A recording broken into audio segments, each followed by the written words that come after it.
السلام علیکم، میں ہوں مریم مشتبہ۔ آج کے پروگرام احسان القصص کے ساتھ ہم پھر حاضر ہوتے ہیں۔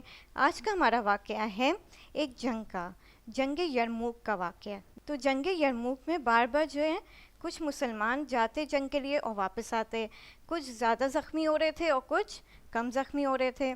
اس جنگ میں حذیفہ ادوی ایک شخص تھا جو کہ وہ بیان کرتا ہے کہ میرا چچا زاد بھائی جنگ کے لیے گیا لیکن وہ بہت دیر بعد واپس ہی نہیں آیا۔ تو میں اسے دیکھنے کے لیے جب گیا تو میں نے دیکھا کہ وہ بے حال پڑا ہوا تھا۔ جب میں اس کو پانی پلانے جا رہا تھا تو ایک اور زخمی کی آواز آئی، تو میرے چچا زاد بھائی نے کہا کہ تم جا کے پہلے اسے پانی پلا دو۔ تو میں نے سوچا چلو پہلے اسے پانی پلا دیتے ہیں۔ تو پہلے میں اس کو پانی پلانے گیا تو وہاں سے پھر ایک اور زخمی کی آواز آنے لگی۔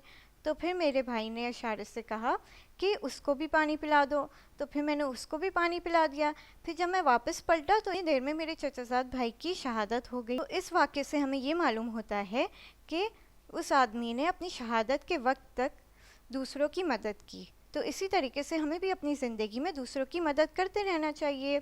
آج کی سٹوری ہماری یہی ختم ہوتی ہے۔ اگلی سٹوری کے ساتھ ہم پھر حاضر ہوں گے، تب تک کے لیے خدا حافظ۔